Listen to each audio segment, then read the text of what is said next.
I'd say it's relatively descriptive, but I'm not buying into it. Here's the thing. There's a concept of high functioning depression.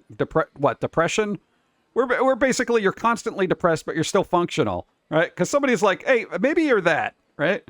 And I go to look it up, right? And literally everything is like how to treat blah blah blah, how to do this blah blah blah. Maybe you should take blah blah blah. And I'm like, bro, if I'm functioning, then what's the problem? Well, you're depressed, so here's the cure. There is no cure. But you can take this, but I don't want to. You're going to be depressed. I'm fine with that. Here's a thing like that. Because like the term is like, somebody who's like been really depressed for a very long time for whatever reason. And I'm like, when I'm discussing this with another person, I was like, well, isn't that everybody right now? I mean, who here can actually say they've not been in a crappy state for the last couple of years? Between pandemics, jobs, all that other stuff.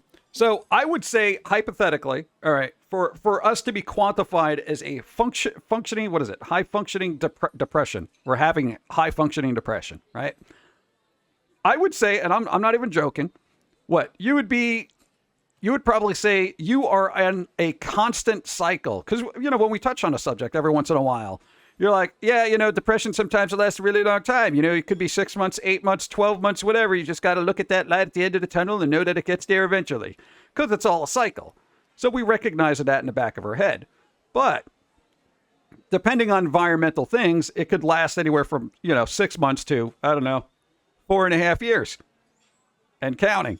So it's one of those things where it's just like, you look at the world a particular way. But I'm like, isn't this everybody right now? The concept of high functioning depression. Everybody's miserable, but yet they're still doing their jobs. You know what I'm saying?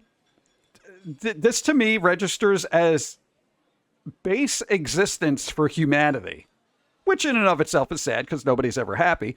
But I think we kind of do that to ourselves to a certain extent. So I don't see why there needs to be treatment for circumstances that are beyond our control, like, the planet, and then also having to walk around with a label upon ourselves just saying, oh yeah, high functioning depression. So you're sad, but you can still do your job. Well, yeah. All right, get to work. I mean, that's how it is. I mean, that's like, as my own boss, basically that's how I that's the exchange in my head. I show up to work all sad, hunched over, go, oh, I'm not having a good day, boss. Oh, yeah, you got that high-functioning depression today? Yeah, all right. But you can still do your job, right? You're still coming in, right? Yeah, I'll be there. Okay, all right, I'll see you there. See you at 9. Okay, boss. And I laugh about it, and I actually, I find it hilarious in my own head. As somebody who, according to other entities, it has been labeled this. So, yeah, fine. High functioning. But honestly, I feel like it's a catch-all for basically everybody else who isn't happy. Dude, who likes going to work? Your job probably makes you depressed. You could be at home and have a miserable home life. Probably makes you depressed. But you're still doing your thing, so you're functioning through the depression. So now there's a label for that. Back in the day, here's what that used to be called. Perseverance. Okay? They took the term perseverance and made it a medical disorder. Okay? Now you have high functioning depression.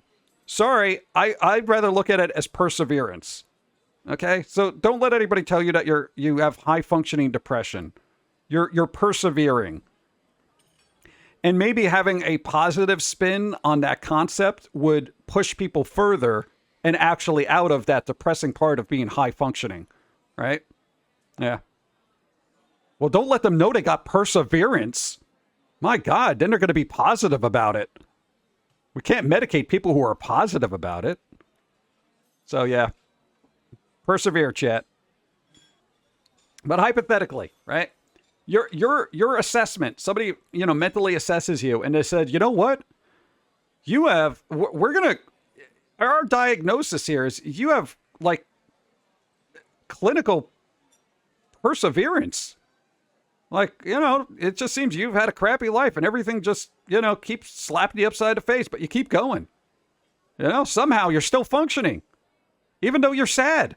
That's perseverance. But my other doctor said it was high-functioning depression. Ah, well, screw that guy. You're persevering. Good for you. It's like, it's the difference between being given a crutch and then being given bionic legs emotionally, That's the way I feel about it. Somebody labeling you high-functioning, with high-functioning depression is like, here's your crutch. Go about your life. As opposed to somebody saying, you're persevering and giving you those bionic legs to just keep running, Be careful of terminology is the moral of the story. I feel like the medical profession is full of crap most of the time.